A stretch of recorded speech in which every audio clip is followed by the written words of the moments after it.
Hi everyone, this is Mig from Sneaks and Ball PH and welcome to episode 0 of the LeBron Hunt, and you'll see later why this is episode 0. But today we'll have a quick look and unboxing on the Adidas T-Mac 1 LeBron James St. Vincent-St. Mary PE.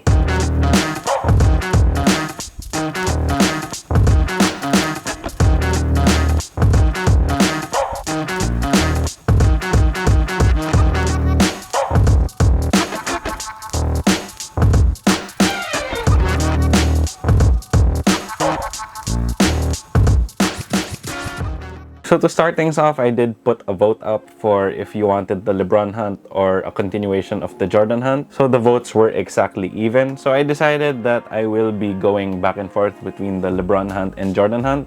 So we'll start with the LeBron Hunt episode 0. And because this isn't part of the Nike LeBron line, that's why I put it at episode 0. Because this is a throwback to his high school days where he pretty much wore anything he wanted. So he would wear Nikes sometimes, he would wear some Reebok questions here and there, and he would wear quite a few Adidas sneakers as well. Most of those Adidas, Nike, and Reebok PEs of LeBron James in high school never really released to the public, which is why I was super surprised and really happy that they released these. So this would be the Adidas T-Mac 1, and as a kid I really loved the T-Mac line, and my favorite would probably be the Adidas T-Mac 5. So once again, this was one of the shoes that LeBron used in his St. Vincent-St. Mary days, where he pretty much put himself on the map because, you know, he was this 6'9" absolute freight train on the fast break who could also fly and pass like Magic Johnson, and he could also score with ease. And even though his jump shot was pretty streaky, when his jump shot was going in, he was pretty much unstoppable. The hype train on LeBron James just kept growing and growing with every year in high school, and by the time that he was a junior in high school, he was already on the cover of Sports Illustrated,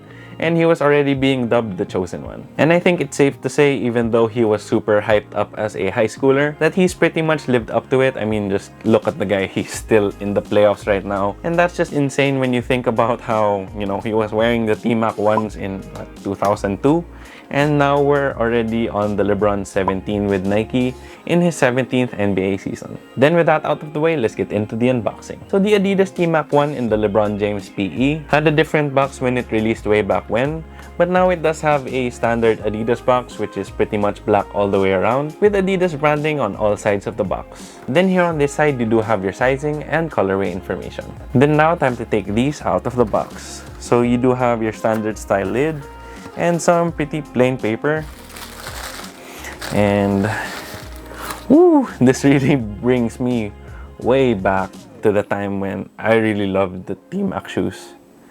And I know what you're gonna say, like, what the hell are those? But, you know, hear me out later, okay? And then here you have your left shoe. And I don't know, just for me, it is really clean. I know it's not everyone's cup of tea, but they're definitely my cup of tea. So here you have it, guys.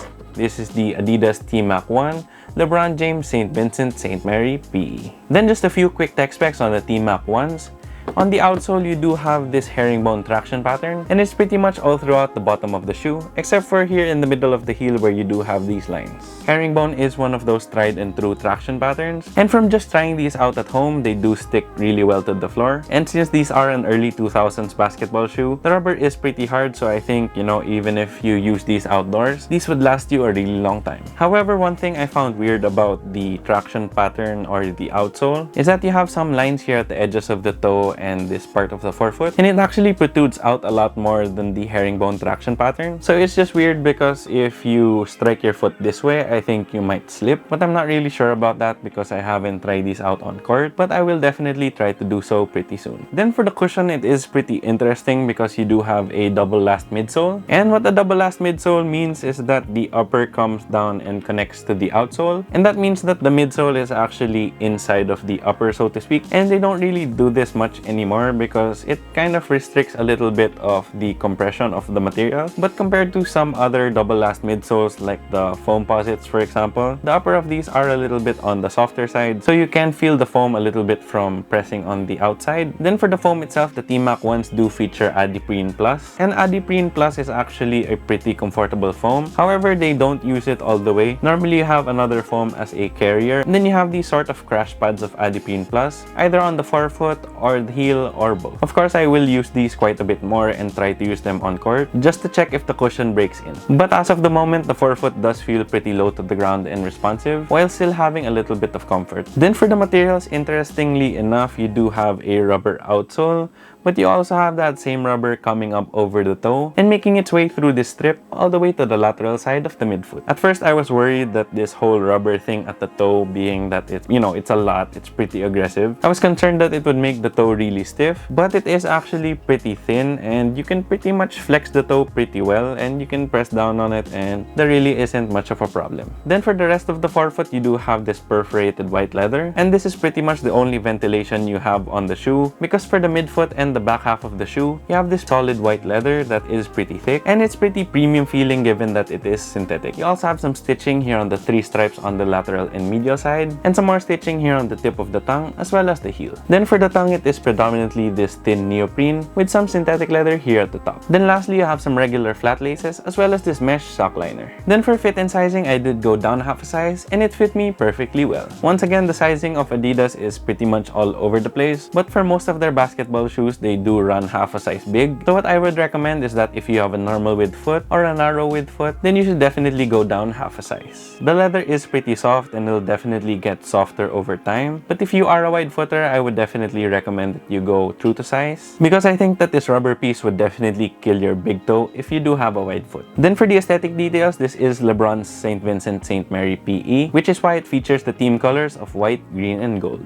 On the rubber outsole, it is predominantly that green, and then you have some Adidas branding near the midfoot. Then you do have torsion written here on that torsional support piece, and once again, that rubber does come up to the toe and all the way across to the lateral side of the midfoot, and it is in that same St. Vincent-St. Mary green. Then here at the lateral side of the forefoot, you do have some Adiprene Plus branding. Then for most of the upper, it is this really clean white, so you have that white perforated leather here on the forefoot. Then you also have that really soft and thick synthetic leather here on the midfoot as well as the back half of the shoe. You also have white on the laces, you also have white here on the laces, white on the tongue, and white on the stitching here at the heel. Then you also have some gold stitching throughout the shoe. So you have gold stitching here on the 3 stripes both on the lateral and medial side. You have a gold stitched in Adidas logo here on the top of the tongue as well as here on the heel. Then for the last gold detail, you have this stitched in gold circle as well as a stitched in number 23, because of course this was LeBron's high school PE. Then lastly, you do have green here on the sock liner as well as an insole with white clovers. Then for the overall aesthetics, I don't care what anyone says,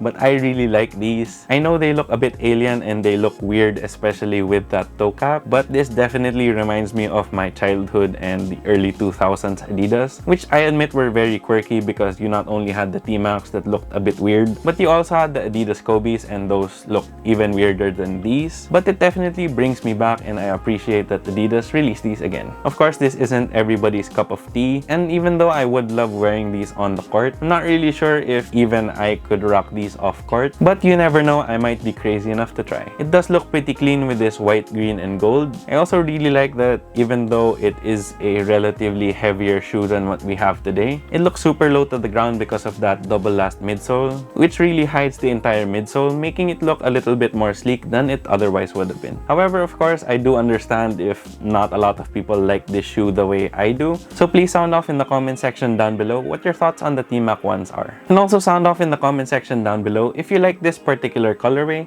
that is LeBron's PE from his high school days. Then for the price, the Adidas T-Mac 1 SVSM PE retails for 7,000 pesos here in the Philippines or $130 US. In my opinion, I just wish that they bumped the price down a little bit more. So if these were around 6,000 pesos, then I think I would have found it a lot easier to recommend these to people. However, I think that you could definitely still play basketball in these at a pretty high level. It's just that for 7,000 pesos, you might want to get a newer basketball shoe with all of the good stuff that comes with today's footwear, such as the advanced tech, lightweight, breathable, flexible, all that kind of stuff. So if you're really just looking for the best basketball shoe you can get, then I don't think these are worth 7,000 pesos. But if you are a LeBron fan and if you have a LeBron shoe collection, then I do think that for 7,000 pesos, this is a pretty solid shoe to add to your LeBron collection. These are available at the Adidas website, and I think they're also available in some Adidas stores. However, just a word of caution, if you do order from adidas.com here in the Philippines, they still haven't gotten their shit together with all of the shipping. So I had to wait about 7 to 8 weeks for these, which is just insane. I recommend that you go to an Adidas store instead of buying them from the Adidas website. So there you have it, guys. That concludes episode 0 of the LeBron Hunt, featuring the Adidas T-Mac 1, LeBron James St. Vincent-St. Mary PE. If you liked the video, please make sure to leave a thumbs up down below. Then if you have any comments, questions, or any suggestions for any future videos, please feel free to leave them in the comment section down below as well. Then if you haven't already yet, please make sure to subscribe and hit that bell icon for notifications. It would help us out a lot. Here at Sneaks and Ball, PH.